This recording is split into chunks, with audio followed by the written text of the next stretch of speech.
ဘယ်နေရာကိုပဲကြည့်ကြည့်ပိုကောင်းအောင်လှုပ်တတ်ပါရဲ့နဲ့လက်တွေမှာမလုပ်ပြကြတဲ့လူတွေထမ်းမြတ်တဲ့စိတ်ကူးတွေကြီးမားတဲ့အိမ်မက်တွေတေချာစဉ်းစားထားတဲ့အစီအစဉ်တွေရှိကြပြီးတော့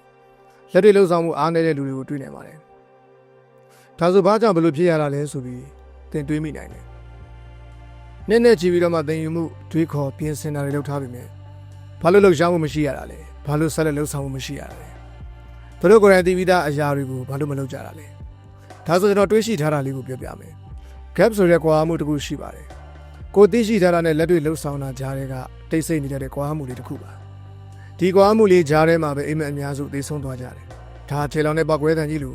ရုတ်တရက်ဖြစ်မသွားဘူး။ကြီးမားတဲ့ကြာရှုံးမှုဒါမှမဟုတ်သိတာနေမဲ့အမှားကြီးတစ်ခုလည်းမဟုတ်ဘူး။အိမ်မက်အများစုကတိတ်တိတ်ဆိတ်သိဆုံးသွားကြတယ်။ငါလှုပ်တဲ့နေနဲ့ငါလှုပ်ခဲ့တယ်ဆိုတဲ့ကြားကအနေရလွတ်ထဲမှာဖျားဖျက်ကုန်ကြတယ်။တို့ကရည်ရွယ်ချက်နဲ့လှုပ်ဆောင်မှုကြားကခေတ္တခဏရန်နာမှုတွေမှာပျောက်ကွယ်ကုန်ကြတယ်။သင်သတိမထားမိရင်အဲ့ဒီနေရာလောကသင်ရဲ့တသက်တာလုံးဖြစ်သွားနိုင်တယ်။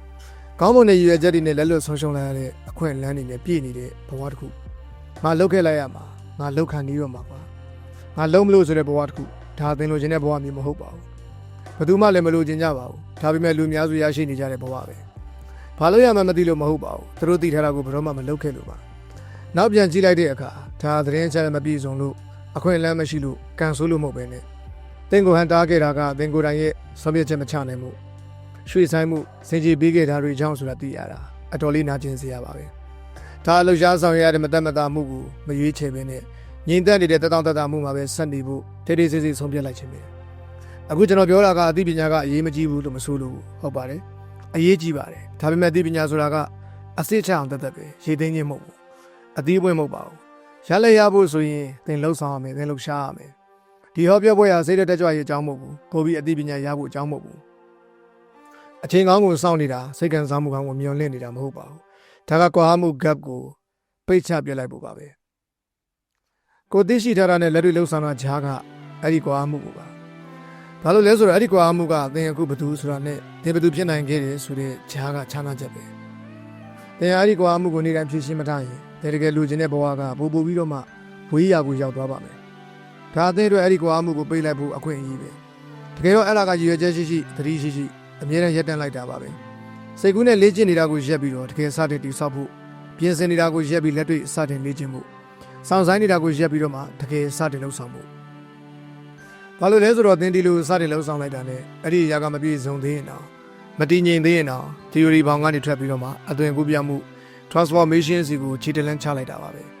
အဲ့ဒီမှာတကယ်တိုးတက်မှုတွေစတင်တယ်အသိပညာဆိုတာနေရာတိုင်းမှာရှိတယ်သင်ရဲ့အိတ်ကတ်ထဲမှာရှိတယ်သင်ရဲ့စာအုပ်စင်ပေါ်မှာရှိတယ်သင်ရဲ့စကားပြောဆိုမှုတွေထဲမှာရှိနေပြီးသားပဲစာအုပ်သင်တန်းအတန်တိတ်ခွေတွေအကြံဉာဏ်တွေမနှင်းမနှောပဲဒါပေမဲ့ဒီအသိပညာတွေအားလုံးရှိပြီးမဲ့တကယ်ပြောင်းလဲနေကြတဲ့သူလေးတွေ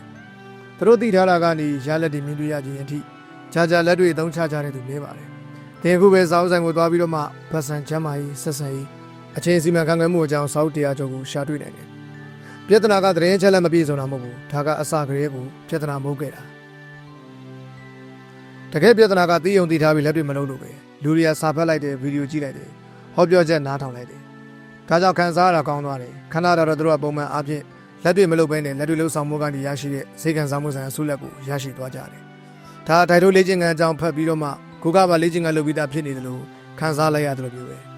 သင်မလုပ်ခဲ့ဘူးဒါပေမဲ့သင်အုံနောက်ကသင်လုပ်ခဲ့ပြီးပြီလို့ထင်အောင်လုံဆောင်မှုအနေငယ်ပေးလိုက်တယ်သင်တွေ့ရမှာပါလုံဆောင်မှုမရှိဘဲနဲ့အသိပညာဆိုတာလှည့်စားမှုပဲဒါကတိုးတက်မှုရဲ့မြင်ကွင်းရောင်ကိုဖန်တီးပေးတယ်သင်ကြီးထွားနေပြီလို့ခံစားရတယ်ဒါပေမဲ့သင်မကြီးထွားသေးဘူးသင်ဉာဏ်မျှော်မြင်နေစုဆောင်းနေတယ်ဒါပေမဲ့ဉာဏ်မျှော်မြင်တစ်ခုတည်းနဲ့သင်ရဲ့ခန္ဓာကိုယ်ကိုမပြောင်းလဲနိုင်ဘူးဉာဏ်မျှော်မြင်တစ်ခုတည်းနဲ့လုပ်ငန်းတစ်ခုကိုတည်ဆောက်လို့မရဘူးဉာဏ်မျှော်မြင်တစ်ခုတည်းနဲ့ပတ်စံစုလို့မရဘူးဉာဏ်မျှော်မြင်တစ်ခုတည်းနဲ့အချင်းတွေကိုမပြင်နိုင်ဘူးအရှင်ဆိုတဲ့လှုပ်ဆောင်မှုကပဲပြင်နိုင်မယ်လူများစုကအောင်မြင်စေမဲ့စိတ်ကူးတစ်ခုထည့်ရဖို့မလိုအပ်ပါဘူးသူတို့မှမှန်ကန်တဲ့စိတ်ကူးကရှိပြီးသားပါသူတို့တကယ်လိုအပ်တာကအဲ့ဒီစိတ်ကူးကိုလက်တွေ့လှုပ်ဆောင်ဖို့အသုံးချဖို့ထက်ကပြုလုပ်ဖို့ပါရလက်တွေမြင်ရတဲ့အထိအချိန်ကြာကြီးဆက်လုပ်ဖို့လိုတာအဲ့ဒီနေရာမှာပဲသူတို့အားနေသွားကြတာပါနားလည်မှုပိုင်းမှာမဟုတ်ဘဲနဲ့လက်တွေ့အကောင့်ထဲမှုပိုင်းမှာပါလောကရဲ့နှစ်ပေါင်းများစွာတုန်းကစီပိုင်းဆိုင်ရာစာအုပ်ပေါင်း400ကျော်ဖတ်ပြီးသားလူတစ်ယောက်နဲ့ကျွန်တော်တွေ့ဆုံခဲ့ဘူးလေသူကစာရေးဆရာတွေရဲ့စကားတွေကိုကိုကပြနိုင်တယ်မဟာဗျူဟာတွေကိုပြန်ရွတ်ပြနိုင်တယ်မော်ဒယ်တွေကိုခွဲခြမ်းစိတ်ဖြာပြနိုင်တယ်သူမဆုစာအုပ်တွေထဲမှာစီမံကိန်းတွေဇယားကွက်တွေအချိန်ဇယားတွေအပြည့်ပါတဲ့အမဆုစာအုပ်တွေရှိပါတယ်ဒါပေမဲ့သူပါတီဆောက်ခဲ့တယ်လို့ကျွန်တော်မေးတော့သူခေါင်းကုန်သွားတယ်ဘာမှမရှိဘူးတဲ့ ဘာမှမတိဆောက်ခဲ့ဘူးဘာလို့လဲအကြောင်းကသိပညာတကူတည်းကမတိဆောက်နိုင်ဘူးလက်တွေ့လှုပ်ဆောင်မှသာတိဆောက်နိုင်တာဒါလောက်များများသင်ယူထားပြီးမြဲသူဘယ်တော့မှမလှုပ်ရှားခဲ့ဘူးသူကကွာမှုကိုဘယ်တော့မှမကြော်လွားခဲ့ဘူးသင်သိတာတွေအတွက်ဘယ်သူမှဂုဏ်ပြုချီးမြှင့်တာမရှိပါဘူးလောကကြီးကသင်လှုပ်တာသင်ပေးပို့နိုင်တာသင်အကောင့်ထဲပေါ်လိုက်တဲ့အရာတွေအတွက်ပဲတန်ဖိုးပေးချတာပါဒါကြောင့်သိပညာနည်းပေမဲ့စီကံရှိတဲ့သူတယောက်ကအသိပညာကြီးမားပေမဲ့ဇွဲရှိလှုပ်ဆောင်မှုမရှိတဲ့သူထက်အမြဲတမ်းစွမ်းဆောင်ရင်တာလွန်နေမှာဖြစ်ပါတယ်တကယ်တမ်းပြေးလန်းပတ်လဲပဲပတ်နေတာကိုကတိုးတက်နေတယ်လို့ထင်နေတာကရောက်ရှိနေတဲ့အခြေအနေတွေထဲမှာအနေအရှိဆုံးပါပဲစာရီဆက်ပတ်နေတယ်ဆက်စီစဉ်နေတယ်ဆက်ပြင်းစင်နေတယ်ဒါပေမဲ့သင်ဘယ်တော့မှမပြန်တမ်းဘူးသင်ဘယ်တော့မှလေတဲ့မရဘူးဘာဖြစ်လို့လဲအကြောင်းကလှုပ်ရှားမှုကတိုးတက်မှုမဟုတ်လို့ပဲသင်ယူမှုကကြီးထွားမှုမဟုတ်ဘူးတွေးခေါ်မှုကတိဆောက်မှုမဟုတ်ဘူးလှုပ်ဆောင်မှုကသာအဲ့ဒီမြင်ကိုကျော်လွှားနိုင်တာတည်ုံနေပဲဖြစ်သွားမယ်ဆိုရင်လူတိုင်းကချမ်းသာကြွယ်ဝချမ်းသာရေးကောင်းစိတ်ကြည်နက်မှုရှိကြမှာပဲဒါပေမဲ့ဒီလိုမဖြစ်ပါဘူးကိုသိရှိထားတာဆိုတာလွယ်ကူတဲ့အပိုင်းပဲလက်တွေ့လှုပ်ဆောင်မှုဆိုတဲ့နေရာမှာသာအလောက်ကစတင်တာပါအဲ့ဒီမှာပဲခုခံမှုတွေပေါ်လာတယ်အဲ့ဒီမှာပဲစင်ကြီးတွေစတင်ပေါ်ပေါက်လာတယ်အဲ့ဒီမှာပဲသင်ကတကယ်စိတ်ပါလားဒါမှမဟုတ်စိတ်ဝင်စားရုံပဲလားသင်သိရပါလိမ့်မယ်ဒီတော့သင်ကိုယ်သင်မေးကြည့်ပါသင်သိပြီးသားနဲ့သင်မလုပ်ရသေးတဲ့အရာဘာရှိသလဲသင်လေးလာထားပြောဆိုထားရေးမှတ်ထားပြီးတော့မလေးကျင့်ရသေးတဲ့အလေးကျင့်ဘာရှိသလဲသင်သူ့စေတနာလှုပ်ထားပြီးတော့မှမလုပ်ဆောင်ရသေးတဲ့အခွင့်အလမ်းဘာရှိသလဲဒါကတော့ကွာဟမှုပါပဲကျန်တဲ့အကြောင်းတွေကိုဆက်မပြောခင်အခုလိုတန်ဖိုးရှိတဲ့ဘုဒ္ဓရာတွေကိုမြင်နေတင်ဆက်ပေးနေတဲ့ကျွန်တော်တို့ရဲ့ The World Power Motivation Channel လေးကို Like and Subscribe လုပ်ထားဖို့မမေ့ပါနဲ့ခင်ဗျာဒါဆိုရင်ဆက်ပြောလိုက်ရအောင်သင်ခုရှိနေတဲ့နေရာမှာပဲဆက်နေခြင်းနဲ့နောက်တစ်ဆင့်ကိုကြည့်တဲ့ခြင်းကြားကခြားနာကြတယ်သင်ယူခြင်းကိုရှင်သန်ခြင်းနဲ့မမားနဲ့လေးလာခြင်းကိုလက်တွေ့လှုပ်ဆောင်ခြင်းနဲ့မမားပါနဲ့အချိန်တန်တဲ့အခါမှာသင်ကအသိပညာတွေစုပ်ယူနေတာကိုရက်ပြီးတော့လက်တွေ့စတင်လှုပ်ဆောင်ရမှာပဲအချိန်တန်တဲ့အခါမှာသတင်းအချက်လက်တွေစုဆောင်းနေတာကိုရက်ပြီးတော့အဲ့ဒါတွေကိုစတင်သုံးချရပါမယ်အဲ့ဒီအချိန်ကစပြီးအရာအလုံးစတင်ပြောင်းလဲသွားမှာပါဒါဆိုမေးစရာရှိတာကလူတွေကဘာလုပ်ရမယ်ဆိုတာသိနေပြီးသားဆိုရင်ဘာလို့မလုပ်ကြတာလဲဆိုတာပဲအပြေကတော့လုံဆောင်မှု motivation မရှိတာဆိုတာထက်ပိုများနေတဲ့ကြောင်းရမှုတုံ့ဆိုင်းမှုလုံခြုံတဲ့နေရာမှာဆက်နေခြင်းနဲ့တတောင့်တတာရှိမှုတွေကြောင့်ပါဘာလို့လဲဆိုတော့သင်စီစဉ်နေသမျှကာလပတ်လုံးသင်ကြရှုံးမှာမဟုတ်ဘူးသင်ပြင်ဆင်နေသမျှကာလပတ်လုံးသင်မအောင်မြင်နိုင်ဘူးဆိုတဲ့ဖြစ်နိုင်ခြင်းကိုရင်ဆိုင်ရမလို့ဘူးကိုသိရှိထားတယ်ဆိုတာကလုံခြုံတယ်လို့ခံစားရတယ်ကိုသိရှိထားတယ်ဆိုတာသင်ကိုကာကွယ်ပေးထားတယ် theory ထဲမှာပဲတစ်သက်လုံးနေပြီးရှက်ရွံ့ခြင်းကိုဘယ်တော့မှရင်မဆိုင်ရဘူးရှုံးနေခြင်းကိုဘယ်တော့မှရင်မဆိုင်ရဘူးသင်ရဲ့အကောင်းဆုံးကြိုးစားမှုတာမလုံလောက်သေးဘူးဆိုတာကိုဘယ်တော့မှမသိအောင်ဒါကြောင့်မလို့လူတွေကဒီနေရာမှာပိတ်မိနေကြတာတိုးတက်မှုမလို့ခြင်းလို့မဟုတ်ဘူးတကူကိုလှုပ်လိုက်ရင်ဘာဖြစ်လာမလဲဆိုတာကိုကြောက်ရွံ့နေလို့ပါပြင်ဆင်မှုထဲမှာလုံခြုံမှုတစ်မျိုးရှိတယ်သင်ဟာအလုံးရှုံနေနိုင်တယ်သင်ဟာချိန်ပြည့်နေနိုင်တယ်သင်ဟာတလုံးနိုင်စွမ်းရှိပုံရနိုင်တယ်အပြင်ကကြည့်ရင်သင်တိုးတက်နေပြီလို့တော့မှထင်ရနိုင်တယ်ဒါပေမဲ့အတွင်းနဲ့ထဲမှာတော့သင်ဟာတိုင်ပတ်နေမှန်းသင်သိတယ်တကယ်တမ်းရေးပါတဲ့တခုခုကိုရှောင်နေတာပါအကောင့်တွေပေါ်ခြင်းကိုပါပြီးွားဆုံးလျောင်လုပ်ခြင်းစိတ် perfectionism ကလည်းနောက်ထပ်ထောင်ချောက်တစ်ခုပါပဲလူတွေကသူတို့အပြည့်နာစာကင်းအောင်မလုပ်နိုင်ဘူးဆိုရင်လုံးဝမလုပ်သင့်ဘူးလို့ထင်ကြတယ်သူတို့အကောင်းဆုံးနည်းလမ်းပြီးပြည့်စုံတဲ့အစီအစဉ်အသစ်တော်ဆုံးအချိန်ကိုရှာဖွေဖို့အချိန်တွေအများကြီးကုန်ဆုံးပြလိုက်တာကြောင့်သူတို့မှရှိပြီးသားအရာတွေနဲ့တိုးတက်အောင်လုပ်ဖို့အခွင့်အရေးကိုလက်လွတ်သွားကြတယ်ဒီနေရာမှာတရားစရာအကောင်းဆုံးကတော့အရာတစ်ခုကိုပိုကောင်းလာစေဖို့တခုတည်းသောနည်းလမ်းကအစာပိုင်းမှာညံပြင်းစွာလှုပ်ဆောင်ခြင်းဖြစ်တာပါပဲမလေးကျင့်မဲနဲ့ဘယ်ရာကမှပြီးပြည့်စုံအောင်လုပ်နိုင်မှာမဟုတ်ပါဘူးဒါပေမဲ့ပြေဝအဆောင်လင်မှုကိုလိုချင်သူတွေကစောင့်နေကြတယ်သူတို့ကခဲတံကိုခဲသားမကြံမချင်းခြုံနေကြတယ်ဒါပေမဲ့စာရွက်ကတော့ဗလာအတိုင်းပါပဲဘာလို့လဲဆိုတော့ပြီးပြည့်စုံမှုဆိုတာကဘန်းတိုင်မဟုတ်ပါဘူးလှုပ်ရှားဆောင်ရွက်မှုသာဘန်းတိုင်ပါသင်မပြည့်စုံတာကိုလက်ခံဖို့ဆန္ဒမရှိသေးပြီးတော့ဆွဲရှိဆက်လုပ်နိုင်မှာမဟုတ်ပါဘူးဆွဲမရှိရင်လည်းပဲအောင်မြင်မှာမဟုတ်ဘူးနောက်တစ်ခုကတော့စိတ်ပြီးစီးမှုတွေများတော့တာ overwhelming ဘယ်ကစားမှမသိဘူးလို့လူတွေကပြောကြတယ်ဒါကြောင့်သူတို့စားမလို့ကြဘူးတောင်တလုံးကိုကြည့်နေတယ်တလန်းစားလန်းကြည့်ဖို့မလုပ်ကြဘူးပထမဆုံးစာမျက်နှာကိုစရေးမဲ့အစားသူတို့ရေးချင်တဲ့စာအုပ်တုပ်လုံးအကြောင်းကိုတွေးနေတယ်တဘလော့ကျော်လောက်လမ်းလျှောက်ကြည့်မဲ့အစားပေါင်90ချဖို့ဆွေးနေတယ်ဟုတ်ပါတယ်ကြီးမားတဲ့ပြောင်းလဲမှုတိုင်းကသိငယ်တဲ့လှုပ်ဆောင်မှုတွေနဲ့သာဖွဲ့စည်းထားတာပါတင်တာနောက်ထပ်လုပ်ရမယ့်သိငယ်တဲ့လှုပ်ဆောင်မှုတစ်ခုကိုအာရုံစိုက်မယ်ဆိုရင်စိတ်ရှုပ်ထွေးမှုတွေကိုပြီးတိုင်ကျော်လွှားသွားနိုင်မှာပါတခါတည်းမှာပြဿနာကအလွန်ကျွံစားသုံးမှုပါလူတွေကလက်ခံရတဲ့အရာတွေကိုဆွဲလန်းနေကြတယ်နောက်ထပ်အကြံဉာဏ်နောက်ထပ်ဗီဒီယိုတွေနောက်ထပ်နီးစနစ်တွေဒါပေမဲ့ကန့်သက်ချက်ဆိုတာရှိတယ်တင်တာလက်ခံရုံပဲလုပ်နေမယ်ဆိုရင်နောက်ဆုံးမှာတင်ရသတင်းဆက်လက်တွေနဲ့ပဲပြည့်နေပြီးတော့လှုပ်ရှားမရဖြစ်ကုန်မယ်တင်ရလက်တွေလှုပ်ဆောင်သူဆိုတာထက်အသိပညာစုဆောင်းသူတယောက်ဖြစ်သွားမယ်တင်ဘလောက်ပဲသိသိတင်အသုံးမချမချင်းဘာမှရေးမကြည့်ဘူး procrastination လို့ခေါ်တဲ့ချိန်ဆွဲခြင်းကလည်းလူတွေကိုရက်တက်နေစေတဲ့နောက်ထပ်အကြောင်းရင်းပါသူတို့ကနောက်မှလုံးမှမလို့ခြံထားကြတယ်လို့ထင်ကြတယ်ဒါပေမဲ့တကယ်အမှန်က တို့ကစတင်ခြင်းနဲ့အတူလာတတ်တဲ့မသက်မသာမှုတွေကိုရှောင်နေကြတာပါဘာလို့လဲဆိုတော့စတင်ခြင်းဆိုတာကတန်တရားတွေကတိကောင်ဖြစ်မှုတွေခုခံမှုတွေကိုရင်ဆိုင်မဲ့သဘောပါဒါကြောင့်တို့ရွှေဆိုင်ကြတာဖြစ်ပါတယ်ပြင်းလို့မဟုတ်ပါဘူးဒီပထမဆုံးပို့တိုက်မှုကိုရှောင်ရှားနေလို့ပါဒါပေမဲ့အရေးကြီးတာကသင်သားစားလိုက်ရင်ပထမဆုံးခြေလမ်းကိုသာလှမ်းလိုက်ရင်ဒါပြီးတော့ရင်နောက်အရာတိုင်းကပူပြီးတော့မှလွယ်ကူသွားမယ်တချို့လူတွေရဲ့အတွက်ကတော့ဒါကြောက်ရွံ့မှုပြေဝဆုံးလျောင်လှုပ်ခြင်းစိတ်ဒါမှမဟုတ်အချိန်ဆွဲခြင်းစိတ်ကြောင့်တော့မဟုတ်ပါဘူးအဲ့ဒါကတတော်ဖြစ်နေလို့ပါဒီပုံစံတို့လူချင်းရဲ့ရလက်ကိုမထုတ်ပေးနိုင်ရင်တော့လက်ရှိအလုပ်လုပ်ပုံစနစ်ထဲမှာတို့တတော်ဖြစ်နေကြပြီပြောင်းလဲမှု change ဆိုတာက disruption နောက်ဆက်ခြင်းကိုလိုအပ်တယ် energy စွမ်းအင်ကိုလိုအပ်တယ် effort အားထုတ်မှုကိုလိုအပ်တယ်မပြည့်စုံဘူးဆိုရင်တော့ယင်းဒီကျုံဝင်ပြီးသားနေရာမှာပဲဆက်နေတာကပိုလွယ်တယ်ဒါပေမဲ့သင်ကိုသင်မေးရမယ်ဒီတတော်ဖြစ်မှုကသင်ရဲ့အနာဂတ်နဲ့တိုင်ရင်လားဒီနေ့လွယ်ကူမှုကမလက်ပြတ်မှာဖြစ်လာမဲ့နောင်တနဲ့တိုင်ရင်လားဘာလို့လဲဆိုတော့သင်ဒီပြီးသားအခြေအနေမှာပိတ်မိနေသမျှနေ့ရက်တိုင်းကသင်ရဲ့ခွင့်ရည်တွေကိုဆွန့်လွတ်နေရတာပါသင်ရဲ့လှုပ်ရှားမှုကိုထိန်းသိမ်းမှုနဲ့လဲနေရတာ maintenance ထိန်းသိမ်းမှုဆိုတာကဘယ်တော့မှတိုးတက်မှုကိုဖန်တီးမပေးဘူးသင်ကိုထာဝရလေ့ကျင့်မှုဖန်တီးထားတာမဟုတ်ပါဘူးသင်ရဲ့အလားအလာဆွမ်းမထိုင်ပြီးတော့အခွင့်အလမ်းတွေကုန်ဆုံးသွားချိန်မှာစီစဉ်နေပြင်ဆင်နေဖို့ရည်ရွယ်ထားတာမဟုတ်ပါဘူးသင်ကိုလှုပ်ရှားဖို့ကြိုးစားဖို့အသုံးချဖို့လှုပ်ဆောင်ဖို့ဖန်တီးထားတာသင်လိုချင်တဲ့အရာရာတိုင်းကြီးထွားမှုအောင်မြင်မှုတက်ရောက်မှုဒါတွေအားလုံးဟာလက်တွေ့လှုပ်ဆောင်မှုရဲ့တစ်ဖက်မှာပဲရှင်းသန်နေကြတာဒီတော့အခုဒီလေစားမှုကိုဆုံးသက်ရမယ်သိုံနဲ့မလုံလောက်ဘူးဒါကိုသင်သိတယ်သင်မြင်ဘူးတယ်သင်ခံစားဘူးတယ်အခုဆိုရင်လူတွေဘာလို့ပိတ်မိနေတယ်ဆိုတာသင်နားလည်သွားပြီဘာလို့လဲဆိုတော့ပိတ်မိနေရတာကိုမသိတဲ့အရာတွေကိုခြေလမ်းချရတာထက်ပိုလုံခြုံတယ်လို့ခံစားလို့ပါဒါပေမဲ့လုံခြုံမှုဆိုတာအောင်မြင်မှုမဟုတ်ဘူးလုံခြုံမှုဆိုတာတိုးတက်မှုမဟုတ်ဘူးလုံခြုံမှုဆိုတာကလွတ်လပ်မှုမဟုတ်ဘူးသင်ပြောင်းလဲခြင်းပုံစံအောင်ကိုချုပ်ပြရမယ်ကိုသိရှိထားတယ်ဆိုတာရဲ့လုံခြုံမှုနဲ့ရောင်ရဲနေတာကိုရက်ပြီးတော့မှလက်တွေလှုပ်ဆောင်မှုရဲ့တက်တီကိုစတင်တည်ဆောက်ရမယ်ဒါကတခုတည်းတော့ရှေ့ဆက်လမ်းမယ်ဒါကတခုတည်းတော့ကွာဟမှုကိုပိတ်ချပြစ်နိုင်မယ်နီးလမ်းမယ်လူများစုကစတင်မှုအစင်းင်းဖြစ်တယ်လို့ခံစားမှကိုစောင့်နေကြတယ်။ယုံကြည်မှုရှိတယ်လို့ခံစားမှကိုစောင့်နေကြတယ်။စိတ်တကြွမှုရှိတယ်လို့ခံစားမှကိုစောင့်နေကြတယ်။ဒါပေမဲ့ကျွန်တော်တွေးရှိထားတာကဒီခံစားချက်တွေကအရင်မလာဘူးနောက်မှသာလာတတ်တယ်။သူတို့ကတိုးတက်မှုကိုဥမဆောင်ဘူး။သူတို့ကလိုက်ပါလာတာသင်ဆေးရတတ်တယ်လို့လှုပ်ဆောင်တာမဟုတ်ဘူး။သင်လှုပ်ဆောင်လိုက်တဲ့အတွက်ဆေးရတတ်မှုရလာတာပါ။သင်ယုံကြည်မှုရှိလို့လှုပ်ရှားတာမဟုတ်ပါဘူး။သင်လှုပ်ရှားဆောင်ရွက်ရင်းနဲ့ယုံကြည်မှုကိုတည်ဆောက်သွားတာပါ။လူတိုင်းဆောင်မျှော်နေတဲ့ခံစားချက်တွေကလှုပ်ဆောင်ခြင်းကနေထွက်ပေါ်လာတာပါအခြားအရာကြောင့်မဟုတ်ပါဘူးအဲ့ဒီအချက်ကိုသိသွားတဲ့သူတွေဟာစောင့်နေတာကိုရက်လိုက်တယ်တုံဆိုင်နေတာကိုရက်လိုက်တယ်သူတို့စတင်လိုက်ကြတယ်စီကံရှိမှု discipline ကအဲ့ဒီကွာအချက်ကိုဆက်သွယ်ပြီးတဲ့တရားဖြစ်ပါတယ်စီကံရှိမှုဆိုတာကသင်လှုပ်ခြင်းစိတ်မရှိတဲ့အချိန်မှာတော့လှုပ်ရမယ့်အရာကိုလှုပ်ဆောင်တာပါအထူးသဖြင့်လှုပ်ခြင်းစိတ်မရှိတဲ့အခါမျိုးမှာပါစီကံရှိမှုကသင်ဘယ်လိုခံစားနေရလဲဆိုတာမမေးပါဘူးပြည့်စုံတဲ့အခြေအနေတွေကိုလည်းမဆောင်ပါဘူးညှိနှိုင်းမှုလည်းမလုပ်ပါဘူးစီကံရှိမှုဆိုတာပေါ်လာပြီးအလုပ်ကိုလုပ်လိုက်ရုံပါပဲအလုပ်သမားတွေနဲ့ပညာရှင်တွေကိုခွဲခြားတာကဘာလဲသိလားဒါပါရမီမဟုတ်ဘူးဒါအရင်မြစ်တွေမဟုတ်ဘူးငြိမ်ကြောင်းမဟုတ်ဘူးဒါစီကံရှိမှုကြောင့်ပဲဝါသနာရှင်တွေအမချာစတွေကလှုပ်ကျင်စိတ်ပေါ်လာမှလှုပ်ဆောင်ကြတယ်ကျွမ်းကျင်သူတွေ professional ကတော့လှုပ်ရမယ့်အချိန်ရောက်ပြီးမှလှုပ်ဆောင်ကြတယ်သူတို့ကခံစားချက်တွေကိုအချိန်စရာသတ်မှတ်ခိုင်းနိုင်မျိုးမလုပ်ဘူးစိတ်ခံစားချက်တွေကလှုပ်ရှားမှုကိုဆုံးဖြတ်ခွင့်မပေးဘူးသူတို့ကဘာဖြစ်နေပါစေလှုပ်ရှားလှုပ်ဆောင်တယ်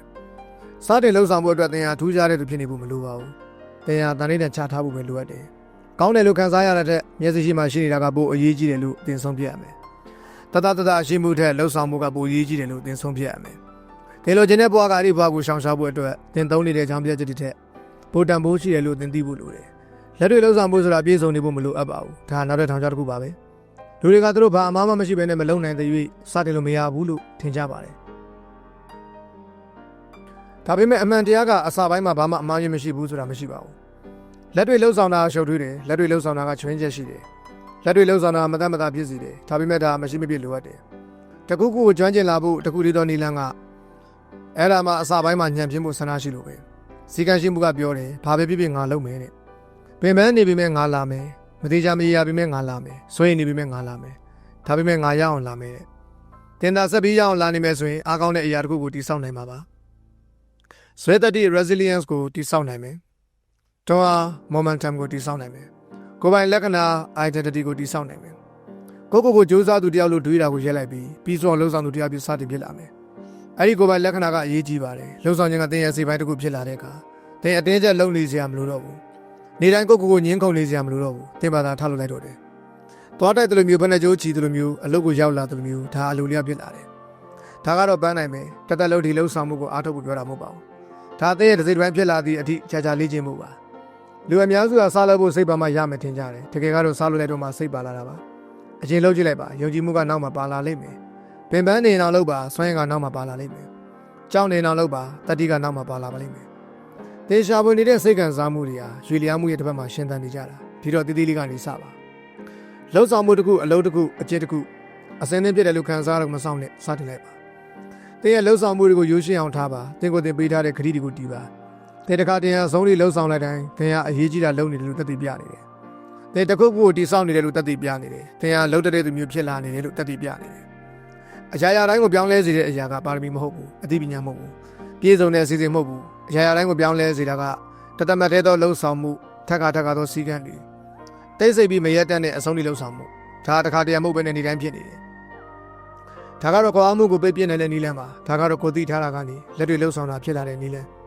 ဒါကတော့အိမ်မက်တွေတည်ဆုံးခြင်းရက်ပြီးတော့အစစ်မပြတ်လာတဲ့နီးလန်းလူတွေအမြဲစောင့်နေကြတယ်တင်တော်တဲ့ချိန်ကိုစောင့်နေကြတယ်နှစ်တစ်ကိုစောင့်နေကြတယ်တနင်္လာနေ့ကိုစောင့်နေကြတယ်ဖီးယားတွေရောသားဖို့စောင့်နေကြတယ်စိတ်တက်ကြွမှုရောက်လာဖို့စောင့်နေကြတယ်တင်တော်တယ်လို့ခံစားရတဲ့အထိစောင့်နေကြတယ်သူတို့စောင့်နေကြမှာအချိန်တွေကကုန်သွားတယ်အခွင့်အလမ်းတွေမင်းမိန်သွားတယ်အိမ်မက်တွေဖုံကုန်တယ်ဘဝကတော့ဆက်ရွေ့နေတယ်တင်လူတွေပြောတာကြားဘူးမှာပဲအခုချိန်ကမသိတော်သေးဘူးတဲ့ဒါပေမဲ့စဉ်းစားကြည့်ဘရောမသိတော်တဲ့ချိန်ဆိုတာရှိရလားတင်ဘဝကိုပြောင်းလဲဖို့ဘရောမဆင်သင့်ဖြစ်ရလားဘယ်ချိန်မှာပြောက်ရင်ကရှင်းသွားမှာလဲဖီးယားတွေပြောက်ွယ်သွားမှာလဲကောင်းကင်ကြီးကဖွင့်ပေးသွားမှာလဲအခုကပြေဆုံးတဲ့အချိန်ပဲလို့ပြောဖို့အတွက်လေဒါမျိုးမရှိပါဘူးဘာလို့လဲဆိုတော့ပြေဆုံးတဲ့အချိန်ကြီးဆိုတာမရှိလို့ပါတင်တော်တဲ့အချိန်ဆိုတာကရက်ဆွဲတစ်ခုမဟုတ်ဘူးဒါဆုံးဖြတ်ချက်တစ်ခုပါအရေးကြီးတဲ့အရာတွေစတင်ရတဲ့တခုတည်းသောနီလန်းကဒီလိုပါပဲ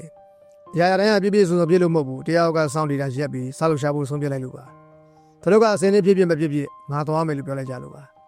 ဒီအခိုက်အတန့်ဒီဆုံးဖြတ်ချက်ကခြားနာချက်ကိုဖန်တီးပေးတဲ့အရာပါလူတွေကအကြောင်းရမှုကိုစီစဉ်ဆွဲခြင်းပြဟန်ဆောင်ကြတယ်သူတို့ကဒါကိုအချိန်ကြိုက်တာ timing လို့ခေါ်တယ်ဉာဏ်ပညာ wisdom လို့ခေါ်တယ်ဒါပေမဲ့တွင်းထဲမှာတော့ဒါကတုံဆိုင်မှုပါပဲအဲ့ဒါကတင်းရဲ့မသက်မသာမခံစားရဘဲနဲ့ထိုးတက်ခြင်းနဲ့အားထုတ်စရာမလိုဘဲနဲ့ကြီးထွားခြင်းနဲ့စွန့်စားရမျိုးမရှိဘဲနဲ့ရှားလက်လိုခြင်းနဲ့အစိပ်ပိုင်းပဲဒါပေမဲ့ဒီလိုမျိုးအလုံးမလုပ်ဘူးဆိုတာကသင်ရောကျွန်တော်နှစ်ယောက်စလုံးသိကြပါတယ်။ရာရာတိုင်းရှုပ်ထွေးနေခြင်းမသေးကြမရခြင်းအစမပြေတဲ့အချိန်မျိုးမှာသင်စတင်ဖို့ဆန္ဒမရှိဘူးဆိုရင်ဘယ်တော့မှစတင်နိုင်မှာမဟုတ်ပါဘူး။လှုပ်ဆောင်မှုဆိုတာကသင်အစဉ်နဲ့ဖြစ်တဲ့အခါစတင်တာမဟုတ်ပါဘူး။သင်တန်လေးတန်ချလိုက်တဲ့အခါမှာစတင်တာပါ။ရှားလက်အတွက်တန်လေးတန်ချတာလုပ်ငန်းစဉ်အတွက်တန်လေးတန်ချတာနောက်မှမဟုတ်ဘဲနဲ့အခုပဲလုပ်ဖို့တန်လေးတန်ချတာပါ။ဘာလို့လဲဆိုတော့နောက်မှဆိုတာကနေဘယ်တော့မှဆိုတာမျိုးဖြစ်သွားနိုင်လို့ပါ။သင်ဆောင်ဆိုင်လေးပို့ခတ်သေးလေးပါပဲ။ပြည့်စုံတဲ့အခြေအနေတွေမလိုအပ်ဘူး။သင်ဆုံးဖြတ်ချက်တစ်ခုပဲလိုအပ်တယ်။သင်ခြေလှမ်းတစ်ခုလိုအပ်တယ်။သင်ဒီနေ့စမယ်လို့ဆုံးဖြတ်ဖို့ပဲလိုအပ်တယ်။သင်ရရသိချင်မှသိမယ်။သင်အစင်နဲ့ဖြစ်တယ်လို့မခံစားရမချင်းမခံစားရဘူး။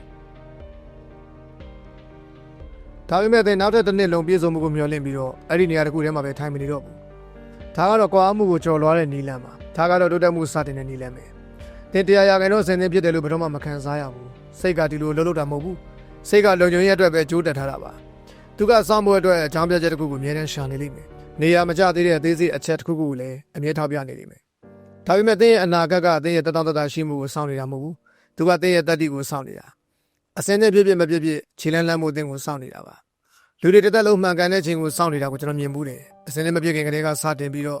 ့အရာအလုံးကိုပြောင်းလဲပြလိုက်တဲ့သူတွေကိုလည်းမြင်မှုတယ်။သူတို့ကအားလုံးကိုကြိုတင်သိရှိထားပြီးသားမလို့မဟုတ်ဘဲနဲ့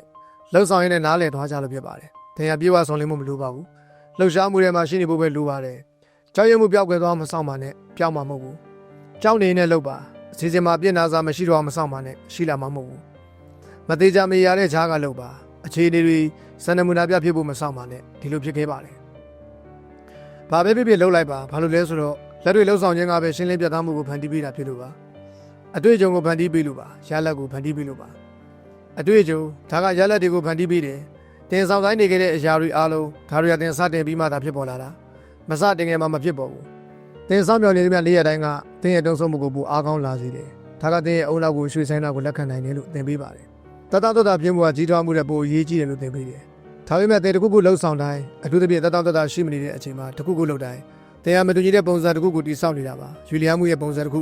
တိုးတက်မှုရဲ့ပုံစံတစ်ခုအောင်မြင်မှုရဲ့ပုံစံတစ်ခုကိုပေါ့ဒီတော့တင်တော်တဲ့အခြေအနေတွေကိုစောင့်ဆိုင်းနေတာကိုရက်ပစ်လိုက်ပါမတင်တော်တဲ့အခြေအနေတွေအောက်မှာစတင်လိုက်ပါရှော့ထွေးနေတဲ့အချိန်မှာစတင်ပါမတိကြတဲ့အချိန်မှာစတင်ပါမသက်မသာပြည့်တဲ့အချိန်မှာစတင်ပါဘာလို့လဲဆိုတော့ဒါကတခုတည်းသောအရာတစ်ခုခုကိုတိဆောက်တဲ့နည်းလမ်းပဲတကယ်တော့တင်လေးစားတဲ့အရာအများစုဖြစ်တဲ့စီးပွားရေးလုပ်ငန်းတွေအသက်မွေးဝမ်းကြောင်းမှုတွေ ခိုင်မာတဲ့ဆက်ဆံရေးတွေအားလုံးကမပြေစုံတဲ့အခြေအနေတွေအောက်မှာစတင်ခဲ့ကြတဲ့သူတွေကြောင့်ဖြစ်လာတာပါသိရှိခြင်းနဲ့လက်တွေ့လှုပ်ဆောင်ခြင်းကြားကကွာချက်အချိန်ပိုပေးဝင်နဲ့ပြိတ်မသွားပါဘူးအဲ့ဒါကလှုပ်ဆောင်မှုနဲ့ပြိတ်သွားတာပါအရာရာတိုင်းအစင်းနဲ့မပြည့်ခင်မှာပဲစတင်မှုဆန္ဒရှိခြင်းနဲ့ပြိတ်သွားတာပါသင်စတင်လိုက်တာနဲ့တွန်းအား momentum တွေဖြစ်ပေါ်လာမယ်ရှင်းလင်းပြသမှုရလာမယ်ရလက်တွေလိုက်ပါလာမယ်ဒါအမှန်ကန်တဲ့အချိန်ဖြစ်လို့မဟုတ်ဘဲနဲ့သင်ဆက်မဆောင်မှုဆုံးဖြတ်လိုက်လို့ဖြစ်ပါတယ်လူတိုင်းကဖြတ်လန်းကိုလိုချင်ကြတယ်လူတိုင်းကလျှို့ဝှက်ချက်အမြန်လန်းကိုရှာဖွေနေကြတယ်အရာအလုံးကိုအချိန်မြင့်ပေးမဲ့လှုပ်ရှားမှုတစ်ခုတည်းကိုရှာနေကြတယ်ဒါပေမဲ့တကယ်ဖြတ်လန်းတစ်ခုတည်းသောဖြတ်လန်းကတော့နေ့စဉ်လှုပ်ဆောင်ခြင်းပဲအဲ့ဒါကလက်ကွက်မဟုတ်ဘူးဖုံးကွယ်ထားတာလည်းမဟုတ်ဘူးရှုပ်ထွေးတာလည်းမဟုတ်ပါဘူးဒါကတသက်တည်းဖြစ်မှုပါပဲတင်းငယ်တဲ့ရိုးရှင်တဲ့လှုပ်ဆောင်မှုတွေကိုနေတိုင်းထပ်ခါလက်တွေ့လှုပ်ဆောင်လာပါပဲဒါပါပဲတဲ့အစစ်တွေကိုကြောင်းနိုင်တယ်ရွှေဆိုင်နိုင်တယ်ခဏရက်ပြီးပြန်စားနိုင်တယ်ထက်ရက်နိုင်တယ်ဒါပေမဲ့ဒီလိုလှုပ်တိုင်းသင်ပေးဆက်ရတယ်သင်ပြန်စားတင်လိုက်တဲ့သင်ရဲ့အချိန်ကိုတုံညာကနေပြန်စားရတယ်သင်ရနာလိုက်တဲ့သင်ရဲ့အချိန်ကိုအားနည်းစေတယ်သင်ရွှေစင်းလိုက်တဲ့ရက်လက်ကိုပိုဝေးစေတယ်ဒါပေမဲ့တိတ်တိတ်ဆိတ်ဆိတ်မမှန်ကန်ကန်ဆက်သွားနေသူကရှေ့ရောက်သွားတယ်ညံလုံးမဟုတ်ဘူးပိုပြီးတော်လို့မဟုတ်ဘူးသူကမရက်တန်းလိုက်လို့ပါပဲအာမြင်မှုဆိုတာကပိုပြင်းပြင်းထန်ထန်လုံနေတဲ့သူကိုစုချင်းမြင်တာမဟုတ်ဘူးအမြဲတမ်းလှုပ်ဆောင်နိုင်သူကိုစုချင်းမြင်တာပါသင်မှာကောင်းမွန်တဲ့နေ့ရက်တွေမလိုအပ်ဘူးအရာအလုံးကိုတစ်ချိန်တည်းမှာလုပ်ဖို့မလိုအပ်ဘူးနေ့တိုင်းတစ်ခုခုလုပ်ဖို့ပဲလိုအပ်ပါတယ်ဒါကတော့တိုးတက်မှုတည်ဆောက်တဲ့နည်းလမ်းဒါကတော့စီကံကိုပိုအားကောင်းလာစေတဲ့နည်းလမ်းဒါကတော့ကိုသိရှိထားတာနဲ့လက်တွေ့လှုပ်ဆောင်တဲ့ခြားကခေါ်ဟာမှုကိုနောက်ဆုံးမှာပျောက်ကွယ်သွားစေတဲ့နည်းလမ်းပါပဲလူအများစုစိတ်ကုန်ရတာကတိတ်မြင်မြန်တိတ်မြင်များကြိုးစားလို့ပါသူတို့စိတ်လှုပ်ရှားသွားတယ်ရဲနေငင်ဆောက်ချလုပ်တယ်ပြီးရင်ဆုံးလုပ်လိုက်တယ်အနံ့ရသူတွေကတော့သူတို့အချိန်ကိုထိန်းထားတတ်တယ်သူတို့ကသေးသေးလေးကစားတယ်ရိုးလေးပဲလုပ်တယ်နေ့တိုင်းလုပ်တယ်သူတို့အတွက်အမွန်းတင်တာတွေမလိုအပ်ဘူးသူတို့အတွက်လူအုပ်မလိုအပ်ဘူးသူတို့ကတေးသေးစိတ်တနေ့ချင်းစီတီဆောက်ကြတယ်ကျွန်တော်ဒါကိုထက်မြင်ဘူးတယ်တယောက်ကစာပတ်တယ်ဟောပြောပွဲတက်တယ်စိတ်တက်ကြသွားတယ်ပြီးတော့ဟုတ်ပြီကျွန်တော်အရာအလုံးပြောင်းလဲမယ်လို့ပြောတယ်သူတို့ကသူတို့ရဲ့အချိန်စရာအစားအသောက်ငွေကြီးအလုံးကိုတစ်ပတ်တင်းနဲ့လုံးဝပြင်ဆင်တယ်ဒုတိယပတ်ရောက်တော့ကြတော့ဒီအရာအလုံးကပျောက်ကွယ်သွားတယ်ဘာဖြစ်လို့လဲဆိုတော့ intensity ပြင်းထန်မှုဆိုတာကစိတ်ပင်ပန်းစီလို့ပါဒါပေမဲ့စီကန်းကရောစီကန်းဆိုတာကရေရှိခန်းတယ်စီကန်းကအတမ်းမကြေဘူးသူကလူသိမခံဘူးဒါပေမဲ့သူကခံစားချက်ကောင်းရင်ဖြစ်ဖြစ်မကောင်းရင်မဖြစ်ဖြစ်ဘယ်သူကြည့်နေနေမကြည့်နေနေအခြေအနေတွေကောင်းကောင်းမကောင်းကောင်းတနေ့ပြီးတနေ့ပေါ်လာတယ်စီကန်းရှိမှုကစိတ်တက်ကြွမှုကိုဂရုမစိုက်ပါဘူးဒါကဆုံးဖြတ်ချက်အကြောင်းပါဒါကအဆုံးထိလက်တွေ့လှုပ်ဆောင်တာအကြောင်းပါပင်ပန်းနေတဲ့အချိန်ညင်းငွေနေတဲ့အချိန်အာယုံထွေပြားနေတဲ့အချိန်တွေမှာတော့လှုပ်เสียရှိတာကိုဆက်လုပ်နိုင်တဲ့အကြောင်းပါ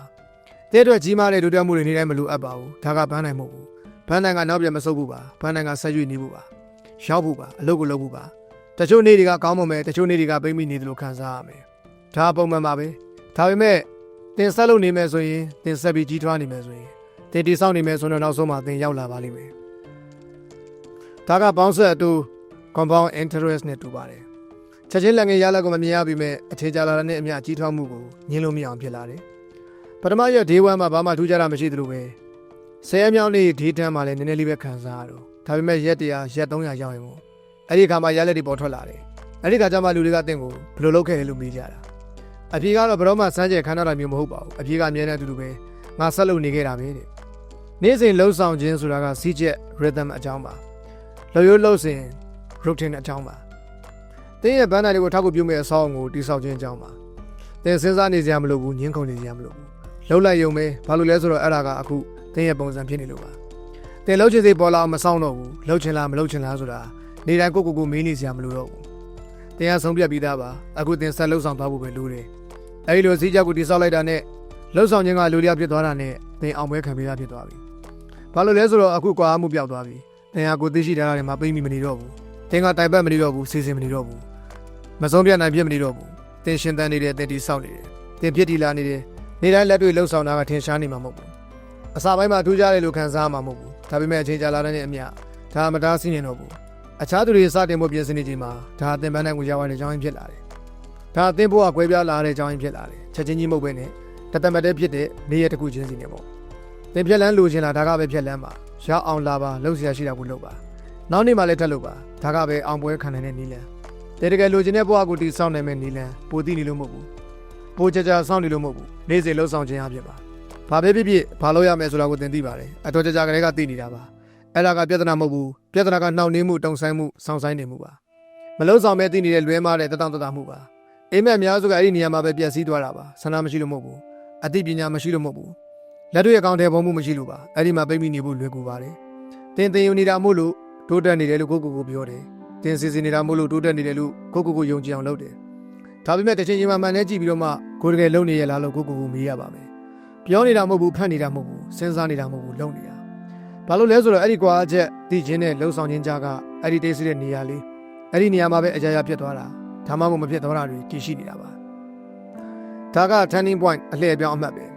ဒီမှာပဲဘောအရီပြောင်းလဲသလိုအရင်တိုင်းဆက်ဖြစ်နေတာပါပြီးတော့တင်မဲဆုံးပြရမယ်တင်မဲအမြဲဆုံးပြခွင့်ရှိတယ်ဒီတော့အခုပဲဆုံးပြလိုက်ပါကွာမှုကိုပိတ်ချလိုက်ပါဆောင်းစင်းတာရက်လိုက်ပါမျောလင်းတာရက်လိုက်ပါထာဝရပြင်ဆင်တာရက်လိုက်ပါစလုပ်ပါစလုပ်ရှားပါစတီဆောက်ပါစလေးခြင်းပါပြည့်စုံတဲ့စီစဉ်မပါပဲလုပ်ပါပြည့်စုံတဲ့အခြေအနေတွေမပါပဲလုပ်ပါအစင်းသင်းဖြစ်တယ်လို့ခံစားရတာမဆောင်ပဲလုပ်ပါစလိုက်ပါကိုသိရှိထားတာနဲ့လက်တွေ့လှုပ်ဆောင်တာကြားကခြားနာချက်ကအရာအလုံးပါပဲဒါလှုပ်လိုက်ရမှာဆိုတာနဲ့တကယ်လှုပ်လိုက်တယ်ဆိုတဲ့ကြားကခြားနာချက်ပါအလားအလာနဲ့တိုးတက်မှုကြားကခြားနာချက်ပေါ့သင်ပြောတဲ့ဘဝနဲ့သင်နေတိုင်းတဲ့ဘဝကြားကခြားနာချက်ဒီတော့ဒီနေ့ပဲနောက်တစ်လမ်းလှမ်းလိုက်ပါမနှက်ပြတ်မဟုတ်ဘူးနောက်မှမဟုတ်ဘူးဒီနေ့ပါပဲသေးငယ်အောင်မသေးကြရင်တော့မှမတက်မတာဖြစ်ရင်တော့မှရှောင်လိုက်ပါသင်အဲ့ဒီလိုလုပ်ပြီးရတဲ့အရာအလုံးကပြောင်းလဲသွားပါလိမ့်မယ်ဒီအကြံဉာဏ်တွေကတဲ့အတွက်အသုံးဝင်နေဆိုရင်ဒီနေ့ဒီလိုအကြံဉာဏ်အကူအညီတွေလိုအပ်နေတဲ့မိတ်ဆွေတယောက်စီကိုမျှဝေပေးခဲ့ပါအောက်မှာသင်ဘာသင်ယူခဲ့ရတယ်လဲဆိုတာကိုလည်းရေးပေးခဲ့ပါဦးကျွန်တော်တို့က comment တိုင်းကိုဖတ်ပါတယ်ကျေးဇူးပါခင်ဗျမိတ်ဆွေကစောင်းစာပေချင်းမြတ်လို့သူဆိုရင်ကျွန်တော်တို့ Well Power Book App လေးနဲ့မိတ်ဆက်ပေးကြပါတယ်ကျွန်တော်တို့ရဲ့ app မှာကဘာကျော်အင်္ဂလိပ်စာအုပ်တွေကိုစာအုပ်ဝယ်နေစရာမလိုရဲနဲ့ချီဖတ်နေစရာမလိုပဲနဲ့အတန်လေးနဲ့နားထောင်လို့ရအောင်သူ့ရဲ့အနှစ်သာရမပြတ်ဖတ်ရှုနိုင်အောင်လို့အနှစ်ချုပ်တွေတင်ဆက်ပေးနေပါတယ်စာအုပ်ထုံးမှာမိနစ်20နဲ့မိနစ်40ကြားသာရှိပါတယ်စာအုပ်ပေါင်းလေးရာနဲ့ချီရှိနေပြီးတော့နေ့စဉ်နဲ့မြစာအုပ်အသစ်တွေလည်းတင်ဆက်ပေးနေတာကြောင့်စိတ်ဝင်စားတော့ comment မှာချပေးထားတဲ့ link ကနေ Well Power Book App ကိုတင်ဖုန်းထဲကိုထောင်းယူပြီးစမ်းသုံးကြည့်ပါခင်ဗျမဘာကြီးလဲလူကြီးလူငယ်မရွေးတက်နိုင်အောင်လို့တစ်လကို4900ကျပ်ပဲရှိပါတယ်တနေ့စာတစ်ခါတည်းမဘာကြီးသွင်းရင်တော့တစ်လကို4000ပဲချသင့်မှာဖြစ်ပါတယ်မဘာမဝင်ခင်အခမဲ့စာအုပ်လေးတွေနဲ့စမ်းသုံးကြည့်ပါခင်ဗျအဆင်ပြေမှမဘာဝင်လို့ရပါတယ်မဘာကြီးသွင်းရအတွက်လည်းဆက်သွယ်နိုင်တဲ့ Viber Telegram Messenger link တွေကို comment မှာချပေးထားပါတယ်